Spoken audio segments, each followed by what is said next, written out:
Welcome to the Spiritist Companion Podcast. I am Yuri Castro and I'll be your companion on this journey where we study, reflect, and put Spiritist teachings into practice. If you like what you hear, don't forget to subscribe, to follow us, and to check every Monday for new episodes, and also to send this podcast to somebody else who may also enjoy it.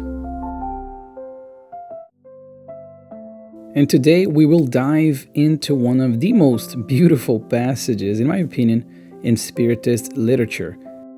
The motto of Abigail, or Abigail's motto, or Abigail's words, which is something we find in the book Paul and Stephen, dictated by Emmanuel and psychographed by Francisco Cândido Xavier. This motto, simple in words but profound in meaning, invites us to live the gospel of Jesus in its essence. And it's comprised of 4 words only, 4 imperatives we can even say: love, work, hope nonetheless or wait, and forgive. And to give a little context here, because this is one of my favorite books, Paul and Stephen, Abigail is presented as this noble and selfless spirit who even in that time already understood the foundations of Christ's message. Her motto became a guiding light for Paul, who at that point was Saul of Tarsus, in his challenges, and remains today as a practical synthesis of Christian Spiritism. This happened in a moment where Saul of Tarsus was going through a lot of turmoil, a lot of questions and doubts swirled in his mind, and in a moment where he was asleep in a cave, he simply went, and in spirit, he met with Stephen and Abigail. Stephen was Abigail's brother, and Abigail had been his fiancée when she was incarnated. He became very emotional seeing them, but he knew that his time was short, so he tried to compile a list of questions to ask Abigail in terms of guidance. And the first one he asked was, what could he do to acquire a perfect understanding of Christ's designs? And then Abigail is going to answer with one word, one imperative: love. So let's dive into that, my dear friends. Love is the foundation of everything. Jesus summarized the law in 2 commandments: to love God above all things and to love your neighbor as yourself. But how can we love in a world filled with so many differences, so many sorrows, and so many injustices? Well, the Gospel According to Spiritism by Allan Kardec, published in 1864, teaches us that love is of divine essence, and all of us, from the first to the last, have at the bottom of our hearts the spark of this sacred fire. The effects of the law of love are the moral improvement of the human race and happiness during earthly life.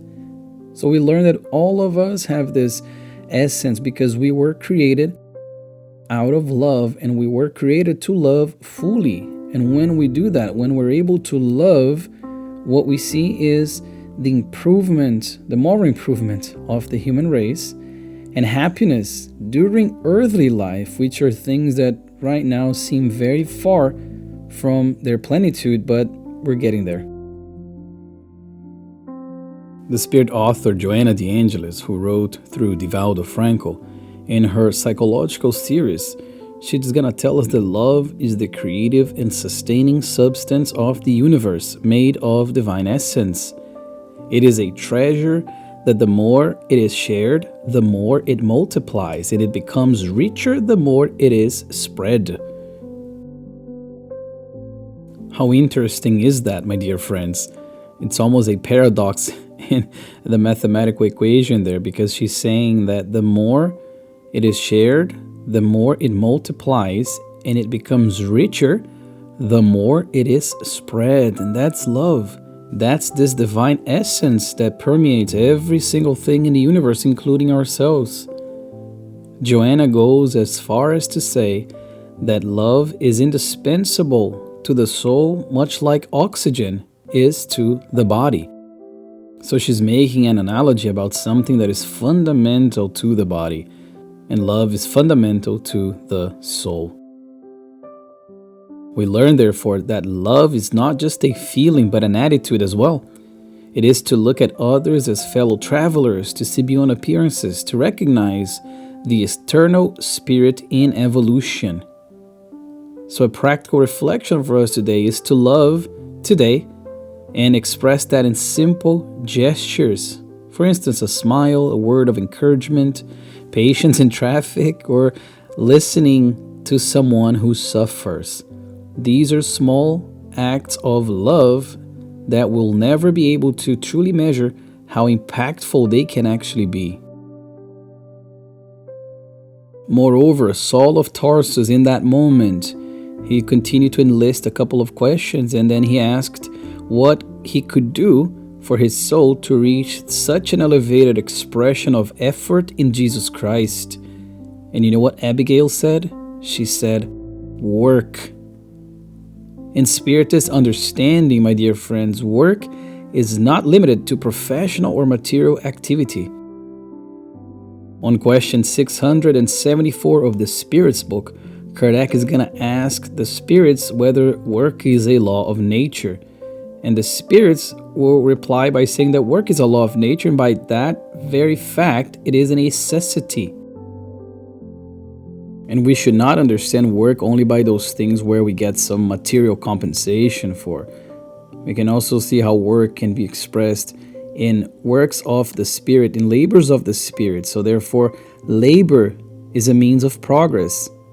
Emmanuel, the Spirit Emmanuel, reminds us that above all we must work for the good, because every effort to serve, every dedication to others, every renunciation for love is a constructive work before God. In the book The Gospel According to Spiritism, we're also going to learn that the principle of the law of work is this: help yourself and the heaven will help you. Seek and you shall find. You guys remember that? Progress is the child of work, since work, labor, puts the forces of intelligence into action. Let us all remember that our Master, our dear Master Jesus, is always working. Thus, a practical reflection or application for us is to work for the good, because that can mean just helping discreetly at home, serving in a Spiritist center, for instance, or even dedicating oneself to inner moral improvement. That can also constitute work, inner work, that is so important for the soul and for our society. And then we arrive at Saul's third question to Abigail. What measures could he adopt against such destructive discouragement? And then she's gonna answer him by saying, hope nonetheless, or depending on the translation, to wait. But to wait does not mean passivity. It means trusting in God's timing. Many times we want immediate answers, don't we? But spiritual life teaches us that everything has its proper moment. In the Gospel according to Spiritism, for example, Kardec reminds us that calmness and resignation derived from the way of viewing earthly life and faith in the future give the spirit serenity, which is the best safeguard against madness and suicide, for instance, and other mental health conditions. To wait is to cultivate patience, not to despair in the face of difficulties, for everything passes. In the book The Consoler by the Spirit author Emmanuel, they're going to ask him on question 257, is hope and faith to be interpreted as one and the same virtue? And he's going to say, hope is the beloved daughter of faith. The beloved daughter of faith. How beautiful is that? He also adds in another question that true patience is always an externalization of the soul that has realized much love within itself in order to give it to others by example.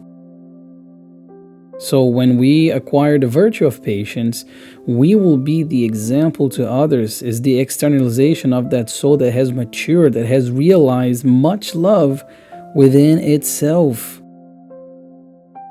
So a practical reflection for us is that when something doesn't happen at the time that we desire, we can remind ourselves, well, perhaps God is preparing something greater or teaching us to grow in faith. We have to remind that sometimes things don't occur with the speed that we want or in the way that we want, but we have to be reminded that every opportunity, every experience can be something greater for us to work on our virtues.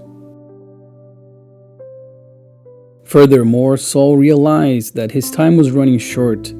He agreed that loving, working, and hoping were indispensable, but how was he to behave amongst such diverse forces? How was he to reconcile with the grand lessons of the gospel with human indifference? And then Abigail is going to say the fourth and the last pillar: forgive. Finally, Abigail invites us to forgiveness, my dear friends. This may be the most challenging point, as we have talked so much in this podcast before about forgiveness, reminding ourselves that forgiving does not mean forgetting or agreeing with the wrong, but freeing ourselves from the burden of resentment, freeing ourselves from that prison that resentment creates for us, not for the others, but for us. In the Gospel of Matthew, chapter 18, we have that famous interaction with Simon Peter when the apostle asks him if we should forgive up to 7 times, and he says, no, but 70 times 7, meaning irrestrict. We shouldn't be counting, because nobody's going to be telling how many times they have forgiven to see if they're close to 400, to 490, and all of that. No, but it's a way of Jesus to say, just forgive anytime and every time that you have a chance to, without even worrying so much about counting, because that's what the higher spirits do. Back to Emmanuel too, he says that scourged and forgotten, amidst mockery and slander, spontaneous forgiveness flowed unceasingly from his soul, returning only blessings for curses, light for darkness, good for evil. And that was our Master Jesus in that dire, tragic moment in the cross when, yes, Emmanuel is right, spontaneous forgiveness flowed unceasingly from his soul. Father, forgive them, for they know not what they do. That is such a beautiful thing for us to realize, that Jesus, our guide, our model, our older brother, has taught us. And a practical reflection we can have here is that if we remember someone with bitterness, perhaps it is time for an inner effort to wish them peace, even if we're not yet able to be close to them. This is the beginning of forgiveness. This is planting those seeds. My dear friends, we see then that Abigail's motto, or her words, or her pillars, are a true synthesis of Christian spiritism. Love, which is charity in thought, word, and action. Work, moral construction, and service and goodness. To hope nonetheless, or to wait, is to trust in the divine providence, and to forgive is the liberation of the soul and practice of love. These 4 pillars connect with all of Kardec's teachings, revealing the safe path towards future and even present happiness. So may we take with us this luminous compass of Abigail: love, work, hope nonetheless, and forgive. May we practice it in the small and great situations of life, always remembering that every effort in goodness is a seed planted in our immortal spirit.